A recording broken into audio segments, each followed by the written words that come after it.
ये वीडियो पटना से आया है। जगह है पूर्व मुख्यमंत्री राबड़ी देवी का आवास। बीते कुछ दिनों से घर के माहौल को लेकर लगातार खबरें बन रही थी।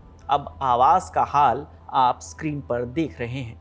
आरजेडी वर्कर्स इकट्ठा हुए और नारेबाजी की। यहाँ कार्यकर्ता लालू की बेटी रोहिणी आचार्य के समर्थन में पहुंचे हैं। संजय यादव के खिलाफ उन्होंने जमकर नारेबाजी की। लालू के समर्थकों ने बिहार विधानसभा चुनाव में आरजेडी की हार के लिए संजय यादव को जिम्मेदार ठहराया है। लालू प्रसाद यादव ने भी 16 नवंबर को इस पूरे विवाद पर कहा था, ये परिवार का आंतरिक मामला है और इसे परिवार के भीतर ही सुलझाया जाएगा।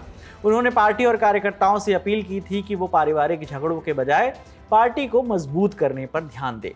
लालू यादव ने यह भी कहा था कि परिवार में छोटी मोटी बातें होती ही रहती हैं, समय के साथ सब ठीक हो जाएगा।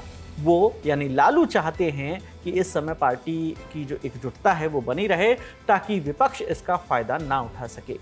आरजेडी सुप्रीमो लालू प्रसाद यादव ने पटना में पार्टी के विधायकों की बैठक के दौरान ये बयान दिया। लालू ने यह कहा कि तेजस्वी यादव पार्टी के मजबूत स्तंभ हैं और वो परिवार की नाराजगी के बावजूद पार्टी के लिए एकजुट होकर काम करेंगे। उन्होंने परिवार के मामलों को सार्वजनिक चर्चा से दूर रखने की इच्छा जताई ताकि पार्टी की छवि को कोई नुकसान ना पहुंचे। लालू यादव के घर की लड़ाई की इनसाइड स्टोरी शुरू होती है 15 नवंबर से। मीडिया रिपोर्ट्स के मुताबिक चुनाव में हारने के बाद 15 नवंबर को तेजस्वी और रोहिणी में बहस हुई। रोहिणी आचार्य आरजेडी की हार के लिए संजय यादव और उनकी टीम को जिम्मेदार बता रही थी। वहीं तेजस्वी यादव ने रोहिणी की बात पर आपत्ति जाहिर की। रोहिणी ने तेजस्वी पर आरोप लगाया कि वो संजय यादव को छोड़कर किसी और की बात नहीं सुनते। इसके बाद रोहिणी ने सोशल मीडिया प्लेटफॉर्म एक्स पर लिखा कि वो अपना परिवार छोड़ रही हैं। फिर उन्होंने मीडिया के सामने आकर कहा कि उनके ऊपर चप्पल तक उठाई गई है। वैसे अकेले रोहिणी ही नहीं, लालू के बड़े बेटे तेज प्रताप भी संजय यादव को जयचंद कहते हैं।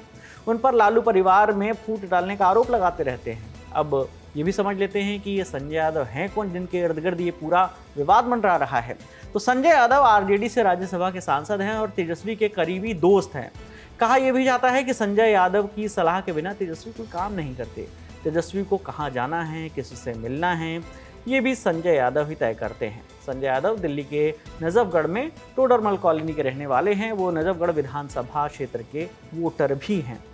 अब एक नज़र चलते चलते बिहार चुनाव के नतीजों पर भी डाल लेते हैं। 243 में से एनडीए को टोटल 202 सीटों पर जीत मिली है। आरजेडी ने 143 सीटों पर अपने उम्मीदवार खड़े किए थे, लेकिन उन्हें सिर्फ जीत मिली 25 सीटों पर। इसकी वजह से आरजेडी का माहौल इन दिनों अशांत दिख रहा है। बाकी ललन टॉप पर देश दुनिया की खबर आपके मिलती रहेगी। आपके लिए तमाम जानकारी लेकर आई थी हमारे साथी प्रगति। मेरा नाम विकास वर्मा है। देखते रहिए दी ललन टॉप। शुक्रिया। हम माफ़ी मांगते हैं कि आप हर साल ललन टॉप अड्डा में आते हैं और थोड़ी देर के लिए रील्स देखना भूल जाते हैं। ललन टॉप अड्डे की वजह से आप अपने फेवरेट स्टार को लाइव देखते हैं और आपको उनसे फिर सवाल भी पूछना पड़ता है। आपकी शिकायत ये रहती है कि ललन टॉप क्विज में इतने इनाम आप जीत लेते हैं साहब कि वापस जाने में बड़ी समस्या होती है और अड्डे में आपको थिरकने पर मजबूर कर देने वाली परफॉर्मेंस होती है, जिसकी वजह से आप थोड़ा थक भी जाते हैं। अड्डे में आप इतनी सेल्फीज ले लेते हैं, इतने वीडियोस बना लेते हैं कि आपके फ़ोन की मेमोरी फुल हो जाए। हर साल होता है ललन टॉप अड्डा।